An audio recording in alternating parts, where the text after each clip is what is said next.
Telangana global summit కు మంత్రి కొండా సురేఖ ఇంద్రమ్మ చీర కట్టుకుని స్పెషల్ అట్రాక్షన్ గా నిలిచారు. ఈ ఒక్కరోజే కాదని తరచుగా ఇంద్రమ్మ చీర కట్టుకుంటారని ఆమె చెప్పారు. ఇంద్రమ్మ చీర బాగాలేదు అనే వాళ్ళందరికీ సమాధానం చెప్పేందుకే ఇంద్రమ్మ చీర కట్టుకున్నానని అన్నారు. 2047 వరకు తెలంగాణ రూపురేఖలు మారిపోతాయని, భవిష్యత్తులో అద్భుతమైన రాష్ట్రంగా తెలంగాణ అవతరిస్తుందంటున్న కొండా సురేఖతో మా ప్రతినిధి సిద్ధార్థ్ ఫేస్ టు ఫేస్.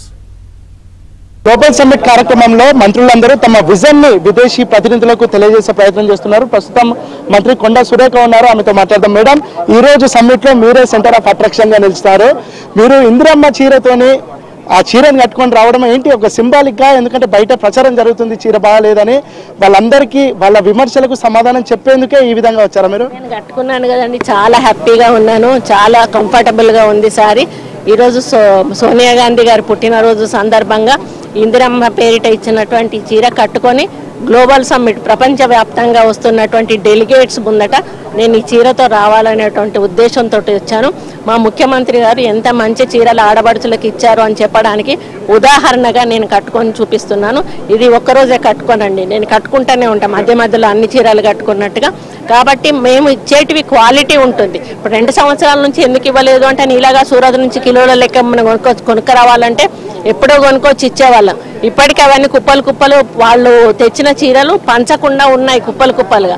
కానీ మా ఉద్దేశం అది కాదు, వాళ్ళకి ఇచ్చిన చీర వాళ్ళు కట్టుకొని సంతోషపడాలనే ఉద్దేశంతో, నేతన్నలకు కూడా పని కనిపించాలనే ఉద్దేశంతో సిరిసిల్ల నేతన్నలో సంవత్సరం క్రితం ఎప్పుడో ఇస్తా 65 లక్షల చీరలు నేసారు, ఇంకా 35 లక్షల చీరలు మార్చి వరకు ఇస్తా అన్నారు. కాబట్టి మన వాళ్లకు పని దొరుకుతుంది, మనం ఇచ్చే ఆడపడుచుల యొక్క శారీ క్వాలిటీ కూడా బాగుంటుంది, ఇచ్చినందుకు వాళ్ళు సంతోషపడతారు. ఇది జరగాలని చెప్పి కొంత ఆలస్యమైంది. ఈ లోపల నాకు ఈ సమ్మిట్ రావడము, నాకు ఈ చీర కట్టుకోవాలని అనిపించడము, నేను కట్టుకున్నాను హ్యాపీగా. మేడం, తెలంగాణ రైజింగ్ అవ్వట్లేదు, తెలంగాణ ఫాలింగ్ అవుతుంది. దాంతోపాటు ఇది గ్లోబల్స్ సమ్మిట్ అనే ప్రతిపక్షాలు విమర్శిస్తున్నాయి. వాళ్ళకి ఏం సమాధానం చెప్తారు? మీరే చూస్తారు కదండి, అది పడిపోతుందా లేకపోతే రేజ్ అవుతా ఉందా అనేది మీకే తెలుస్తుంది కదా. ఎంతమంది వచ్చారు, ఎక్కడెక్కడి నుంచి వచ్చారు, ఇతర రాష్ట్ర దేశాల నుంచి కూడా వాళ్ళు ఇక్కడికి రాలేని వాళ్ళు ఆన్లైన్లో కూడా వాళ్ళ యొక్క వాయిస్ ఇచ్చారు, మేము సపోర్ట్ ఉండమని చెప్పారు. ఈరోజు ట్రంప్ అడ్వైజర్ ఆయనను పంపించారు, ఆయన కూడా చెప్పారు మేము పెట్టుబడి పెడతామని చెప్పి.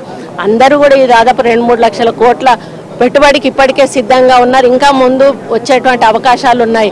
కాబట్టి ఈరోజు ఇది చూసి ఓర్వలేక వాళ్ళు మాట్లాడుతున్న మాటలు. కాబట్టి వీళ్ళు కనీసం అభివృద్ధిని ఒప్పుకోకపోయినా కూడా ఈ విధంగా ప్రజలకు తప్పుడు సంకేతం పంపే విధంగా ప్రచారం చేయొద్దు అనేది నా యొక్క విజ్ఞప్తి. మేడం, ఫైనల్ గా 2047 వరకు తెలంగాణలో మీ డిపార్ట్మెంట్ కి సంబంధించినటువంటి అంశాలు ఏ విధంగా ఉండబోతున్నాయి? 100% ఇప్పుడు నేను చెప్పానండి, మా దగ్గర ఏ అవకాశాలు ఉన్నాయి, ఎవరైనా ఎక్కడైనా పెట్టుబడి పెట్టుకోవడానికి ఏం కావాలంటే అది వచ్చి మమ్మల్ని అడగొచ్చు, మేము వెంటనే అన్ని ఏర్పాట్లు చేస్తాము అని చెప్పాము. ఈరోజు మాకు ఇన్వెస్టర్ల ఇంట్రెస్ట్ని బట్టి మా యొక్క ఇన్కమ్ ఉంటుంది. ఇన్వెస్టర్లు ఎక్కువ వస్తే మాకు ఇన్కమ్ ఎక్కువ పెరుగుతుంది. ఈరోజు గుడులను కూడా A1 టెంపుల్స్ అన్నిటిని కూడా ఒక మాస్టర్ ప్లాన్ వేస్తున్నాము. అవి కూడా డెవలప్ చేసామంటే tourism, eco tourism, temple tourism, ఈ మూడింటిని సర్క్యూట్ లాగా డెవలప్ చేసి టూరిజం బస్సెస్ పెట్టేసి ఆ విధంగా చేస్తే తప్పకుండా ఇన్కమ్. ఇప్పటికే మాకు ఫ్రీ బస్సెస్ తోటి మా టెంపుల్ ఇన్కమ్ చాలా పెరిగింది. అదేవిధంగా ఇప్పుడు సమ్మక్క సారలమ్మ రూపురేఖలు మారిపోతున్నాయి, వేములవాడ రూపురేఖలు మారిపోతున్నాయి, రేపు భద్రాచలం ఇవన్నీ కూడా మార్చబోతున్నాం. అప్పుడు 100% మాకు భక్తుల సంఖ్య పెరుగుతుంది, ఇన్కమ్ పెరుగుతుంది. కాబట్టి మాకు అనుకున్న స్థాయిలోనే పెట్టుబడులు వస్తాయని మేము యోచిస్తాం. మాకు పెట్టుబడులు కావాల్సింది ఫారెస్ట్కి ఎక్కువ కావాలి. ఎందుకు అనంటే దీనికి మనకు టీటీడీ నుంచో లేకపోతే ఎవరన్నా దాతల ద్వారా వస్తాయి, కానీ మేము టెంపుల్ మీద ఎక్కువ, మన ఫారెస్ట్ మీద ఎక్కువ దృష్టి సారిస్తాం. ఇది మొత్తానికైతే ఇందిరమ్మ చీరలు ఎంత నాణ్యతగా ఉన్నాయో తెలియజేయడానికి తాను ఇందిరమ్మ చీరను కట్టుకొని ఈ సమ్మిట్కి వచ్చినట్టు చెప్తా ఉన్నారు. ఇక దాంతోపాటుగా సమ్మిట్లో కోట్లాది రూపాయల పెట్టుబడులు వస్తున్నాయి. తెలంగాణ 2047 వరకు తాను అనుకున్నటువంటి టార్గెట్ను ఖచ్చితంగా రీచ్ అవుతుందని మంత్రి కొండా సురేఖ చెప్తున్నారు. వీడియో జర్నలిస్ట్ వినోద్తో సిద్ధార్థ, ఏబిఎన్ ఆంధ్రజ్యోతి, హైదరాబాద్.